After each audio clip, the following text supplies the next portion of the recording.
Cumbria will build on its unique qualities and landscape to deliver long-term sustainability in rural areas. We need to underpin sustainable communities of all sizes and maintain the landscape that is essential to support the visitor economy.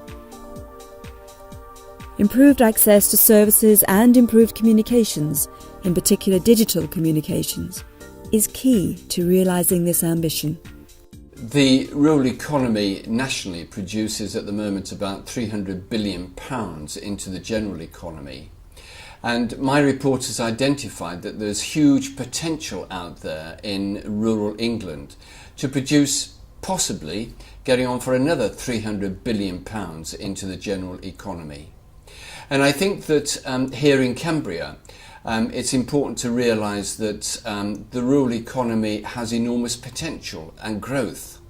And if there is investment, good educational opportunities, good use of entrepreneurship within Cumbria, then the rural economy will actually and possibly grow. And I think there are a number of linkages around between tourism, between farming, and where businesses can develop. Here is a very agricultural based county, where farming is very important, and with investment and technology, especially around the dairy industry, then the economy can actually grow and develop.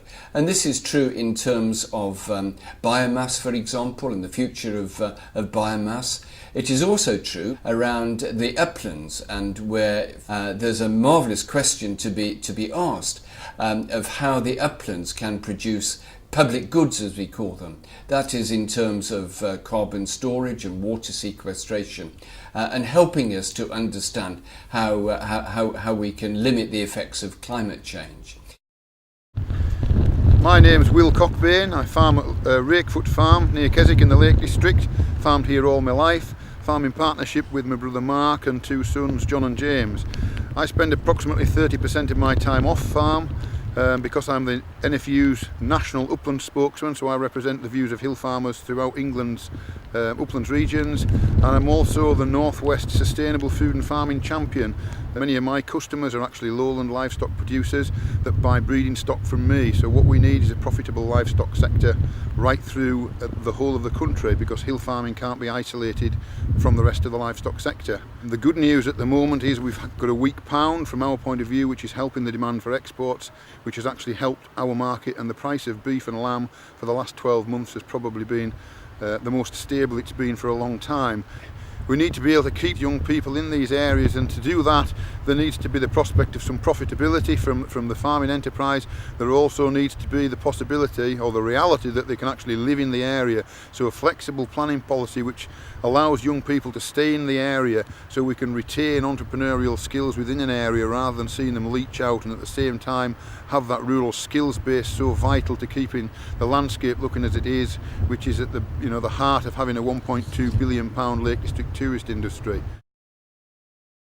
I'm Mark Lynn, I'm Commercial Director for Second Nature UK. Second Nature UK is a company born out of the need to insulate this 16th century farmhouse owned by Christine Armstrong and David Baldry. They used natural materials throughout, and when they were researching for appropriate materials to insulate the property with, the obvious choice was a natural fibre such as sheep's wool. However, when they researched the market, they realised there wasn't any company in the UK manufacturing insulation from the wool from UK flocks. 8 years on, the company employs 14 people, has a turnover in excess of £2.5 million, and is the UK's leading supplier of natural fibre insulation. More and more people are discovering the benefits of natural fibre insulation, and to date more than 10,000 properties have been insulated with thermofleece and are realising the healthy benefits of insulating lofts and other areas in the property with natural fibres such as wool. We moved here with 5 employees 6 years ago, and now there are nearly 30 of us.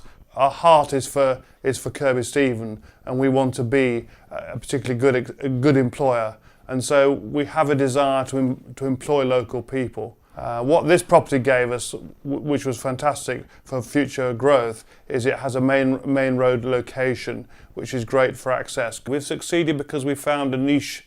We are a niche business. So we found a niche in the marketplace. We're a specialist supplier.